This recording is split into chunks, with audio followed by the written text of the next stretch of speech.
മക്കളെ, നിങ്ങൾ നിങ്ങളുടെ സ്റ്റഡി ടേബിളിൻ്റെ മുകളിലോ അല്ലെ നിങ്ങളുടെ റൂമിലെ ഭിത്തിയുടെ മുകളിലൊക്കെ കുറേ ഇക്വേഷനൊക്കെ എഴുതി ഒരു ചാർട്ട് പേപ്പറിലൊക്കെ ഒട്ടിച്ച് വെച്ചിട്ട് എല്ലാ ദിവസവും ഇങ്ങനെ അത് കാണുമ്പോൾ നമ്മുടെ ഇക്വേഷനൊക്കെ ഇങ്ങനെ ബൈഹാർട്ട് ആയിക്കോളും എന്നാണ് നിങ്ങൾ വിചാരിക്കുന്നതെങ്കിൽ ആ ചാർട്ട് പേപ്പറും ആ സാധനം എടുത്ത് കീറി കളയുന്നതായിരിക്കും ഭേദം. കാരണം അതൊരിക്കലും വർക്ക് ചെയ്യാൻ പോകുന്നില്ല എന്നാണെന്നുള്ള കാര്യം ഞാൻ വ്യക്തമായിട്ട് പറഞ്ഞുതരാം. നിങ്ങൾക്ക് എപ്പോഴെങ്കിലും ഈ ഒരു സിറ്റുവേഷൻ ഉണ്ടായിട്ടുണ്ടോ? നിങ്ങൾ പരീക്ഷയുടെ തലേന്നോ അല്ലെങ്കിൽ പരീക്ഷയുടെ ദിവസങ്ങളിലോ നിങ്ങൾ എന്ത് ചെയ്യാം, ഒരു സാധനം പഠിച്ചുകൊണ്ടിരിക്കുക, ഏതെങ്കിലും സബ്ജക്റ്റ് ആയിക്കോട്ടെ, അതിലൊരു എഴുത്തുണ്ട്, അതിങ്ങനെ എഴുത്ത് പഠിച്ചുകൊണ്ടിരിക്കുക, അല്ലെങ്കിൽ ഒരു ഫോർമുല ഉണ്ട്, ആ ഫോർമുല വീണ്ടും വീണ്ടും നിങ്ങൾ പഠിച്ചുകൊണ്ടിരിക്കുകയാണ്. പക്ഷേ നിങ്ങൾ പഠിക്കുന്നത് എങ്ങനെയാണെന്ന് വെച്ച് കഴിഞ്ഞാൽ, അല്ലെങ്കിൽ റിവൈസ് ചെയ്യുന്നത് എങ്ങനെയാണെന്ന് വെച്ച് കഴിഞ്ഞാൽ, നിങ്ങൾ എന്ത് ചെയ്യും, നിങ്ങൾ ഓൾറെഡി പഠിച്ച സാധനം നിങ്ങൾ ബുക്ക് എടുത്ത് വെക്കും, എന്നിട്ട് ആ ബുക്കിൽ ആ പാരഗ്രാഫ് വീണ്ടും വീണ്ടും വായിക്കും. നിങ്ങൾ വായിക്കുമ്പോൾ ആലോചിക്കും, ഇതെനിക്കറിയാം, ആ ഫോർമുല നിങ്ങൾ നോക്കുന്നു, ആ ഫോർമുല നോക്കുന്നു, റിവൈസ് ചെയ്യുന്നു, അല്ലേ, ഇങ്ങനെ നോക്കുന്നു, ഇത് എല്ലാ ഫോർമുലയും എനിക്കറിയാം, കുഴപ്പമൊന്നുമില്ല. പക്ഷേ എന്നിട്ട് പരീക്ഷാ ഹാളിൽ പരീക്ഷാ പേപ്പറിൽ ചോദ്യം വരുമ്പോൾ അതേ ചോദ്യം നിങ്ങൾക്ക് എന്താണ്, അല്ലെ അതേ ഫോർമുല നിങ്ങൾക്ക് വീണ്ടും റീകോൾ ചെയ്യാൻ പറ്റുന്നില്ല, നിങ്ങൾക്കത് വീണ്ടും മനസ്സിലേക്ക് കൊണ്ടുവരാൻ പറ്റുന്നില്ല. നിങ്ങളത് വായിച്ചതായിരിക്കും. ഇൻഫാക്ട് പരീക്ഷയുടെ രാവിലെ പോലും നിങ്ങൾ ബുക്കിൽ നോക്കിയിട്ടുണ്ടാവും, ആ ഫോർമുല കണ്ടു, അതെനിക്ക് അറിയാമെന്ന് വരെ നിങ്ങൾ വിചാരിച്ചിട്ടുണ്ടാവും. പക്ഷേ പരീക്ഷാ പേപ്പറിൽ നിങ്ങൾക്ക് എഴുതാൻ പറ്റുന്നില്ല. ഇതിൻ്റെ കാരണം എന്താണെന്ന് വെച്ച് കഴിഞ്ഞാൽ, നിങ്ങൾ ഈ റിവിഷൻ്റെ സമയത്ത് നിങ്ങൾ ചെയ്തെന്താണ്, നിങ്ങൾ പാസീവ് റീകോളാണ് ചെയ്തത്. അതായത് നിങ്ങൾ റീകളക്ട് ചെയ്യുന്നുണ്ട്, പക്ഷെ അത് പാസീവ്ലി ആണ് ചെയ്യുന്നത്. അതിൻ്റെ അർത്ഥം എന്താണ്, അതായത് ഓൾറെഡി എഴുതി വെച്ച സാധനം തന്നെ നിങ്ങൾ എന്ത് ചെയ്യുക, പാസീവ്ലി നിങ്ങളൊന്നും ചെയ്യാതെ ഇരുന്നിട്ട് നിങ്ങളത് വായിക്കുകയാണ് ചെയ്യുന്നത്. എനിക്കറിയാലോ, ഇതെനിക്കറിയാലോ. ഇതിൻ്റെ ഒരു വലിയൊരു ബ്ലണ്ടർ എന്താണെന്ന് വെച്ച് കഴിഞ്ഞാൽ, ഇത് ഞാനും പണ്ട് പലപ്പോഴും ചെയ്തതാണ്, നമ്മുടെ പല ഫ്രണ്ട്സും ഞാൻ ചെയ്യുന്നത് കണ്ടിട്ടുണ്ട്.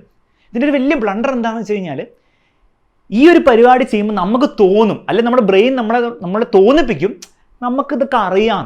കാരണം ബ്രെയിൻ എന്താ ചെയ്യുക, ബ്രെയിന് ഇത് വായിക്കും, എന്നിട്ട് ബ്രെയിൻ പറയും ഇതിൻ്റെ തലയിലുണ്ട് എന്ന് നമ്മളെ തോന്നിപ്പിക്കും. അടുത്ത വേർഡ് വായിക്കും, ഇതും എനിക്കറിയാം, ഈ ഫോർമുല വായിക്കും, അതും എനിക്കറിയാം എന്ന് ബ്രെയിൻ നമ്മളിങ്ങനെ തോന്നിപ്പിക്കും.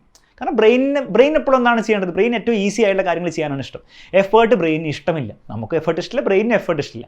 ബ്രെയിനിന് ഇതെനിക്കറിയാം. പക്ഷേ ആക്ച്വലി നമുക്കെന്താണ്, പെട്ടെന്ന് നമ്മളോട് ഇതൊന്നും ഇല്ലാണ്ട് ചോദിക്കുമ്പോൾ നമുക്കത് ചെയ്യാൻ പറ്റില്ല, അല്ലെങ്കിൽ നമുക്കത് അറിയുണ്ടാവില്ല.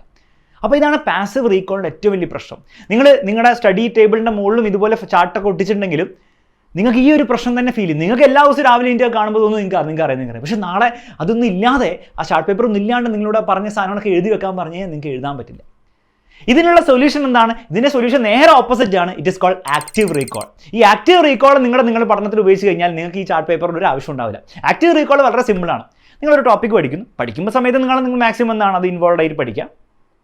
എന്നിട്ട് നിങ്ങൾ പരീക്ഷയുടെ സമയത്തൊക്കെ നിങ്ങൾ റിവിഷൻ ചെയ്യുമ്പോൾ നിങ്ങൾ ചെയ്യേണ്ട എന്താണെന്ന് വെച്ച് കഴിഞ്ഞാൽ, നിങ്ങളൊരു ഫോർമുലയുണ്ട് അല്ലെങ്കിൽ ഒരു പാരഗ്രാഫ് നിങ്ങൾക്ക് പഠിക്കാനുണ്ടെങ്കിൽ നിങ്ങൾ ഒരിക്കലും എന്ത് ചെയ്യരുത്, ആ പാരഗ്രാഫ് നോക്കി വായിച്ചുകൊണ്ടിരിക്കരുത്. എന്നിട്ട് എനിക്കറിയാലോ അല്ലെ അങ്ങനെയൊന്നും ചെയ്തുകൊണ്ടിരിക്കരുത്. നിങ്ങൾ എന്ത് ചെയ്യണം, ആ പാരഗ്രാഫിൻ്റെ ഒരു ചോദ്യമോ അല്ലെ ഫോർമുലയുടെ ഒരു ചോദ്യം ഉണ്ടാവുമല്ലോ, നിങ്ങൾ ആ ചോദ്യം മാത്രം നോക്കിയിട്ട് നിങ്ങൾ പാരഗ്രാഫോ അല്ലെ ഫോർമുല നോക്കാതെ പോലും നിങ്ങൾ സ്വന്തം അറ്റംപ്റ്റ് ചെയ്യാം.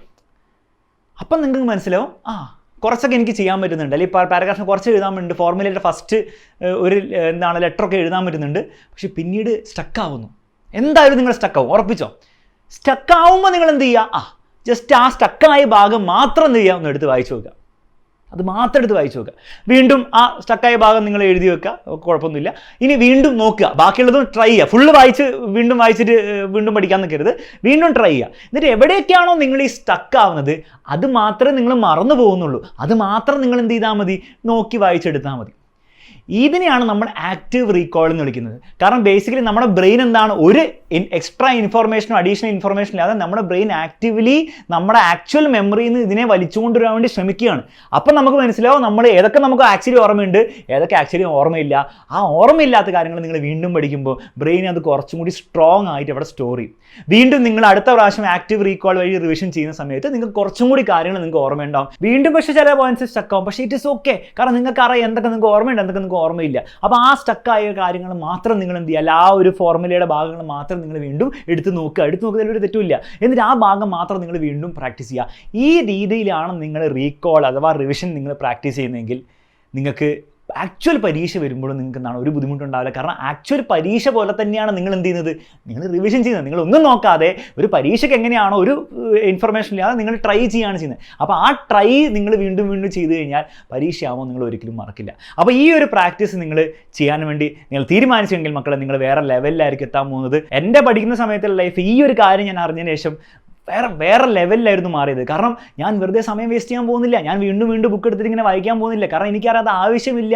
ഞാൻ കുറച്ച് എഫേർട്ട് കൂടിയ പരിപാടിയാണെങ്കിലും കുറച്ച് അത്ര രസമില്ലാത്ത പരിപാടിയാണെങ്കിലും എനിക്കറിയാം ഒരു 5 മിനിറ്റ് ആ ഒരു ടോപ്പിക്ക് ഞാനിരുന്ന് ട്രൈ ചെയ്ത് നോക്കിയാൽ എനിക്കത് ഈസി ആയിട്ട് പഠിച്ചെടുക്കാൻ പറ്റും. പക്ഷേ ഞാൻ സ്വന്തം ട്രൈ ചെയ്യണമെന്ന് മാത്രമേ ഉള്ളൂ, ആക്റ്റീവ് റീകോൾ പ്രാക്ടീസ് ചെയ്യണമെന്ന് മാത്രമേ ഉള്ളൂ. സോ ഈ രീതിയിൽ നിങ്ങളും നിങ്ങളുടെ പഠനത്തിൽ ഉപയോഗിക്കാൻ തുടങ്ങുക. അങ്ങനെയാണെങ്കിൽ ഈസി ആയിട്ട് നിങ്ങൾക്ക് എന്ത് ചെയ്യാൻ പറ്റും, കാര്യങ്ങൾ പെട്ടെന്ന് പഠിച്ചെടുക്കാൻ പറ്റും. നിങ്ങൾ 1 മണിക്കൂർ ഉപയോഗിച്ച് പഠിക്കുന്ന കാര്യങ്ങൾ നിങ്ങൾക്ക് ഈസി ആയിട്ട് ഒരു 10 മിനിറ്റിലോ 15 മിനിറ്റിലോ പഠിച്ചെടുക്കാൻ പറ്റും. ഇത് ഞാൻ വെറുതെ പറയുന്നതല്ല, നിങ്ങൾ ആക്ച്വലി ട്രൈ ചെയ്ത് നോക്കുക. നിങ്ങൾക്ക് വർക്ക് ആണെങ്കിൽ നിങ്ങളിത് ഉപയോഗിക്കുക. അത്ര മാത്രമേ പറയാനുള്ളൂ. പിന്നെ മറ്റേ ചാർട്ട് പേപ്പറൊക്കെ കാര്യം ഞാൻ വെറുതെ പറഞ്ഞതാണ്. നിങ്ങൾക്ക് വെക്കണം, നിങ്ങൾ വെച്ചോ. പക്ഷെ മനസ്സിലാക്കേണ്ട കാര്യം, ആ ചാർട്ട് പേപ്പർ ഉപയോഗിച്ചിട്ട് നിങ്ങൾ ഇങ്ങനെ എല്ലാ ദിവസവും നോക്കി പഠിക്കുന്ന സാധനം നിങ്ങളൊരു 100 ദിവസം കൊണ്ട് പഠിക്കുന്ന സാധനം നിങ്ങൾ ഈ ആക്റ്റീവ് റീകോൾ ഉപയോഗിച്ചാൽ നിങ്ങൾക്ക് ഒരു 3 ദിവസം കൊണ്ട് പഠിക്കാൻ പറ്റും എന്ന് തന്നെയാണ് റിയാലിറ്റി. ഓക്കെ, അത്രേ പറയാനുള്ളൂ. മറ്റൊരു വീഡിയോ നമുക്ക് വീണ്ടും കാണാം മക്കളെ. Bye bye and take care. Video useful ആയെങ്കിൽ തീർച്ചയായിട്ടും ലൈക്ക് ചെയ്യുക, ഷെയർ ചെയ്യുക. ഓൾസോ കമൻറ്റ് ബോക്സിൽ കമൻറ്റ് ഇടുക. മറ്റൊരു വീഡിയോയിൽ വീണ്ടും നമുക്ക് കാണാം.